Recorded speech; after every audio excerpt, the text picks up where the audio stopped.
A ver, si pensamos en toda la economía moderna, esa fuerza que ha levantado imperios, que ha financiado la ciencia. Y que nos ha puesto un móvil en el bolsillo a todos. Exacto.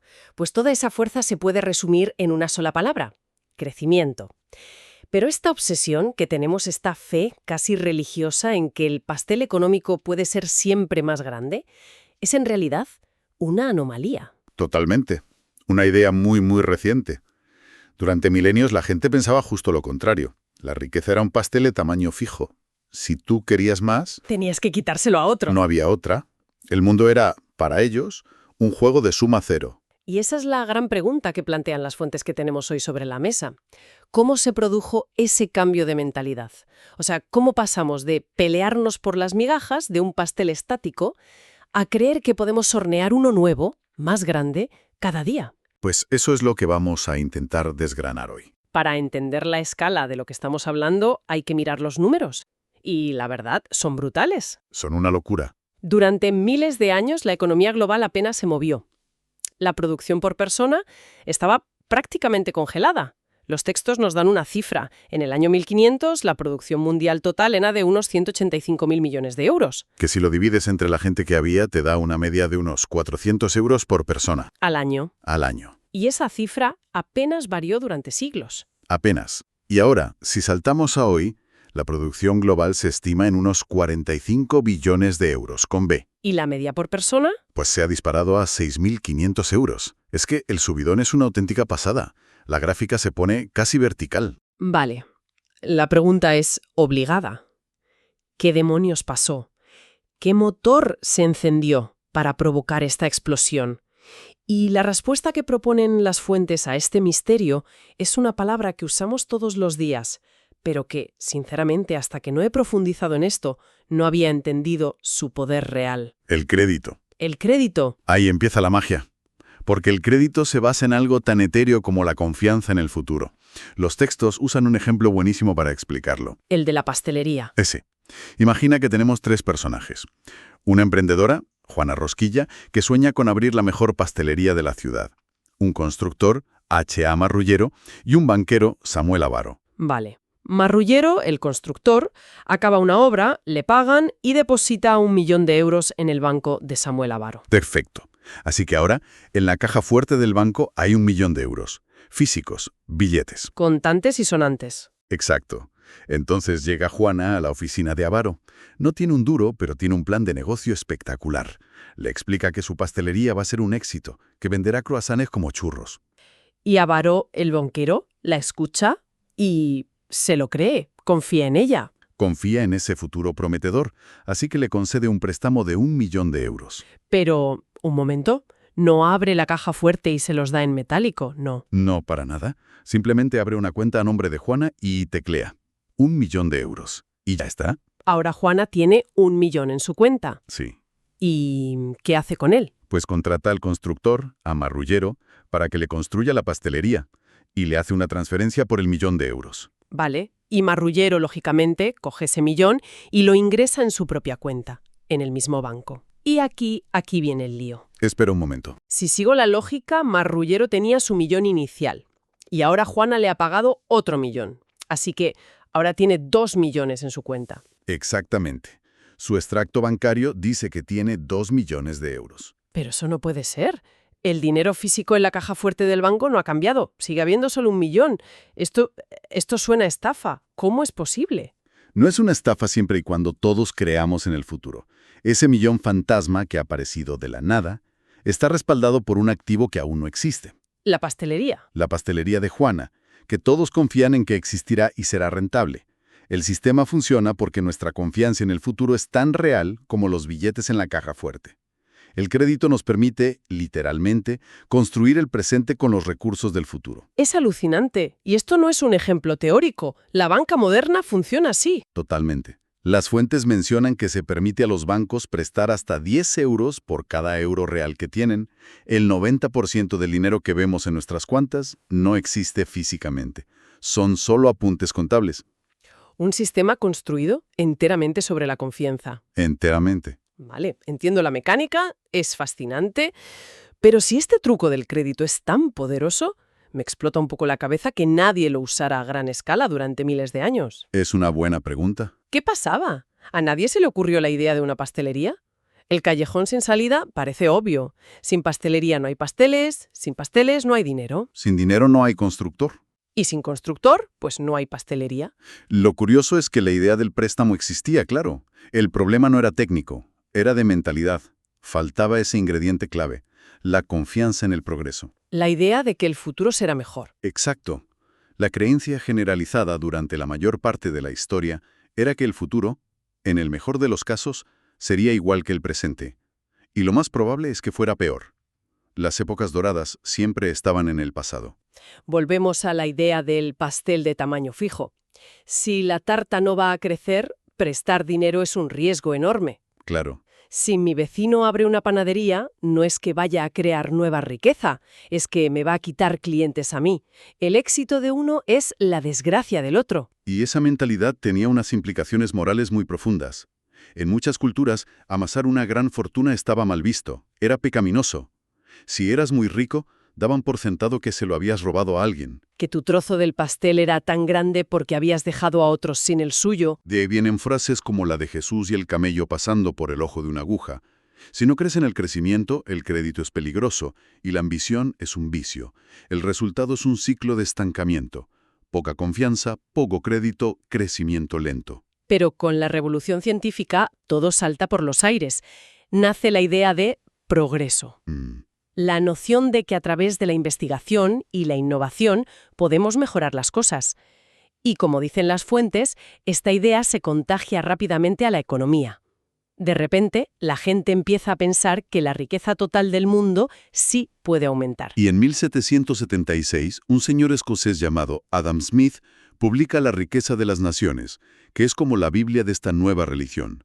Y su idea central es, para la época, una auténtica bomba. La codicia es buena. Dicho así suena fatal, pero sí.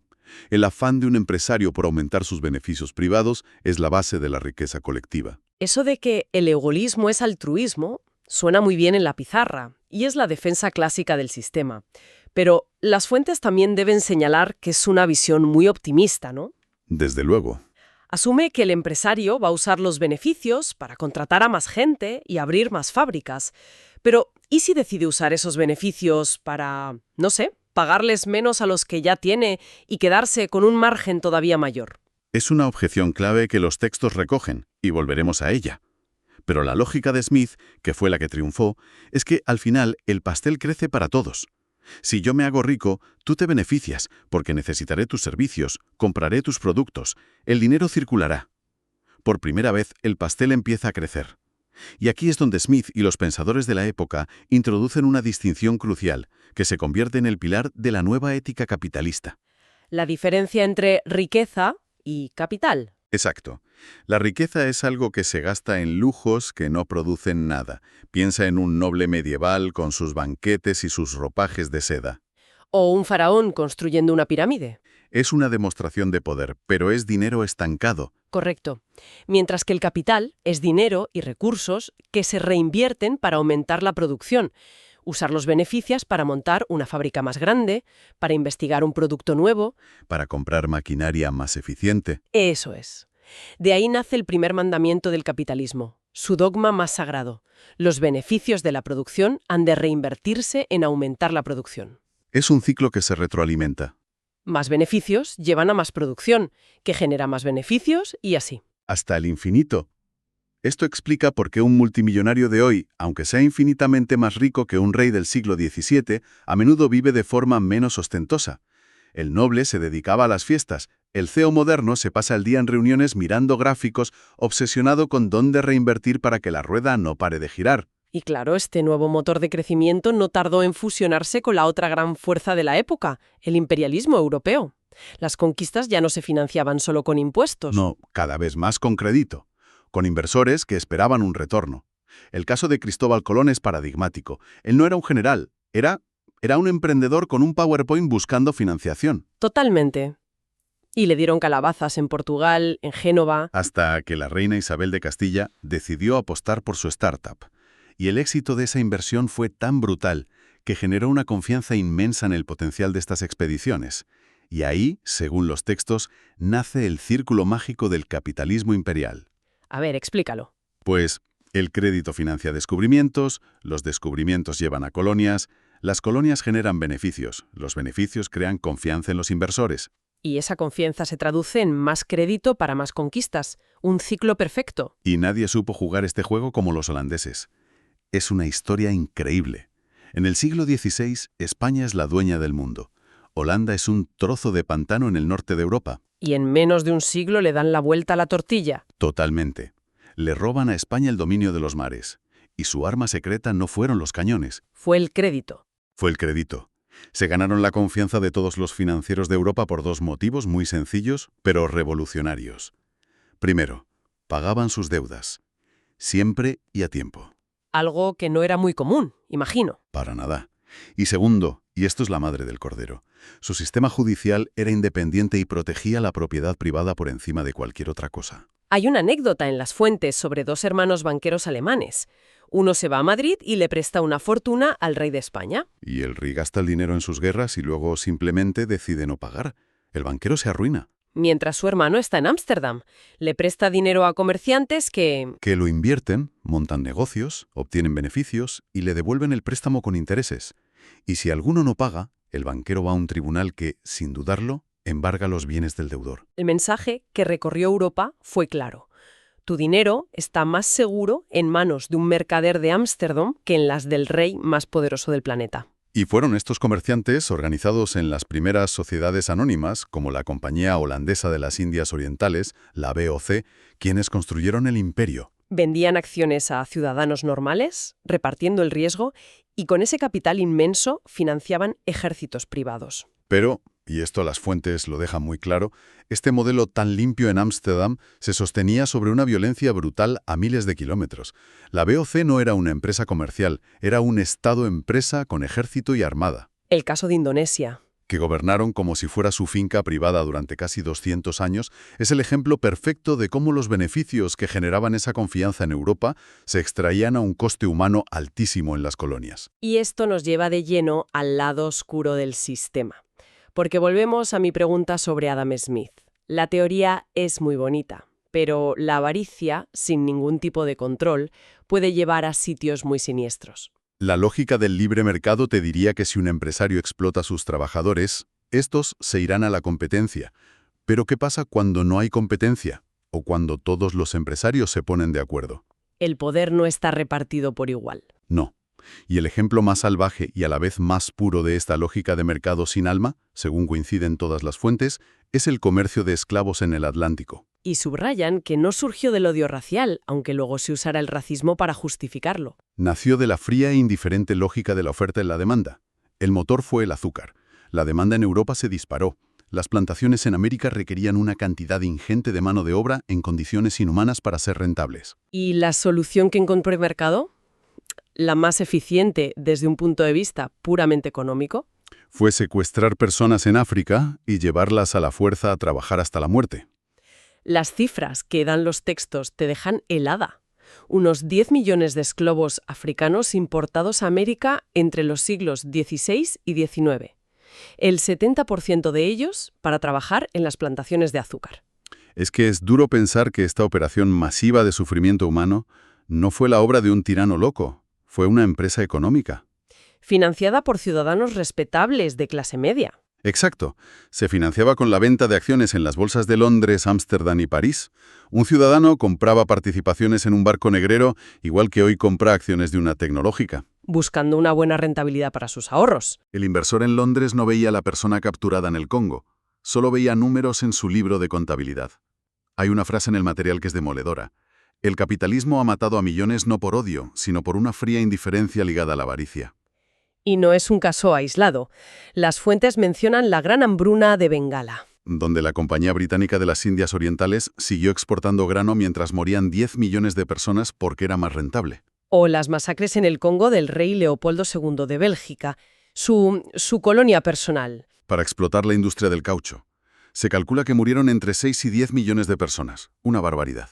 Así que tenemos la doble cara de este credo capitalista. Por un lado, una máquina de crecimiento sin precedentes, basada en la confianza, que ha sacado a buena parte de la humanidad de la pobreza. Y que ha financiado un desarrollo tecnológico increíble. Pero por otro, un sistema que, abandonado a su propia lógica, puede justificar la explotación más brutal y provocar catástrofes humanas masivas. Todo en nombre del beneficio y el crecimiento del pastel. Y ante estas críticas tan graves, el sistema capitalista, según los textos, suele ofrecer dos tipos de respuestas. La primera es muy pragmática. Sí, tiene fallos, pero es el único sistema que funciona. El único gran intento de crear una alternativa, el comunismo, resultó ser mucho peor en casi todos los aspectos. Así que, nos guste o no, estamos atrapados en él. Y la segunda respuesta es una promesa, casi un acto de fe. Nos dice, solo hay que tener un poco más de paciencia. Reconoce los errores, pero defiende que el pastel sigue creciendo. Y si sigue creciendo, con el tiempo, habrá una porción para todos. El paraíso del consumo para todos, prometen. Está a la vuelta de la esquina. Solo hay que seguir creyendo en el crecimiento. Y es esa fe en el crecimiento perpetuo la que nos lleva a la reflexión final que proponen las fuentes. Este dogma central de nuestra economía, la idea de que el pastel puede crecer infinitamente.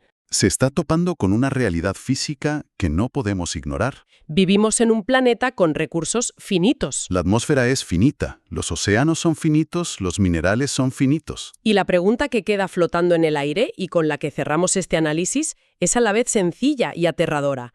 ¿Qué ocurrirá cuando la búsqueda infinita de crecimiento se enfrente de forma definitiva a los límites finitos de nuestro mundo?